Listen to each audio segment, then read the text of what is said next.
ছাত্র জনতার গণঅভ্যুত্থানে দেশের পরিবর্তিত পরিস্থিতিতে জাতীয় সংসদ নির্বাচন এখন সবচেয়ে বেশি আলোচিত ইস্যু।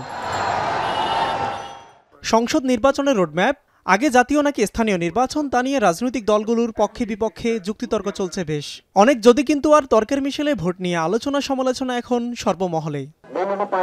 এ অবস্থায় রাজধানীতে ভোটার দিবসের আলোচনার উদ্বোধনী অনুষ্ঠানে সব কমিশনারদের নিয়ে অংশ নেন সিএসসি। এতে জানানো হয় তালিকা হালনাগাদ শেষে মোট ভোটার দাঁড়িয়েছে 12,37,00,000-এর বেশি।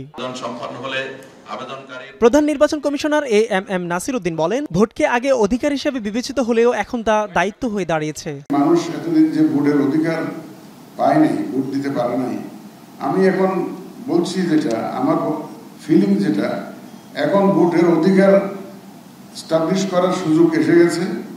যেদিন আমরা ভোটটা দিতে পারবো সেদিন প্রতিষ্ঠা হয়ে যাবে। নির্বাচনের নিরপেক্ষতার বিষয়ে সিএসসি জানান, কমিশনের একমাত্র এজেন্ডা দেশবাসীর আশা আকাঙ্ক্ষার প্রতিফলন ঘটানো। এ সময় নির্বাচন সংশ্লিষ্টদের নিরপেক্ষ থেকে কাজ করার আহ্বান জানান তিনি। মানুষের প্রত্যাশা অনেক বেড়ে গেছে, সুতরাং এই প্রত্যাশা ভার আমাদের ঘাড়ে, এইটা আমাকে রাত দিন শয়নে স্বপনে আমাকে ভাবায় কিভাবে এই প্রত্যাশা পূরণ করবো আমরা। এতে আগামী নির্বাচন গ্রহণযোগ্য করতে ইসি বদ্ধপরিকর বলেও জানান অন্যান্য কমিশনাররা। এই কমিশন দায়িত্ব নেওয়ার পরে নিশ্চিত হতে চেয়েছি যে আমরা যে ভোটার তালিকা, যেটা আমাদের বেসিক র ম্যাটেরিয়াল ইনস্ট্রুমেন্ট, যেটা দিয়ে ভোট অনুষ্ঠান করব, সেটাকে কোনো মিথ বা কোনো ধরনের ভুয়া অভিযোগে অভিযুক্ত হতে আমরা দিব না।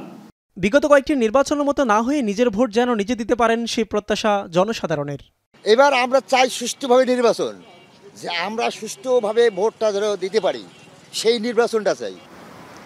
বিগত 3 নির্বাচনে দেশের সাধারণ মানুষ তাদের ভোটাধিকার প্রয়োগ করতে পারেনি ভালোভাবে, তাই তো ভোট নিয়ে জনমনে রয়েছে বেশ আগ্রহ।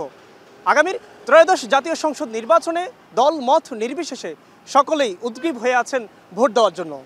কমিশনের আশা, এবার নির্বাচন হবে অবাধ, সুষ্ঠু ও নিরপেক্ষ নির্বাচনের একটি উজ্জ্বল দৃষ্টান্ত। তবে সেটি কতটুকু বাস্তবায়ন হয় সেটি এখন দেখার বিষয়। মিয়া আমিরুল, এখন, ঢাকা।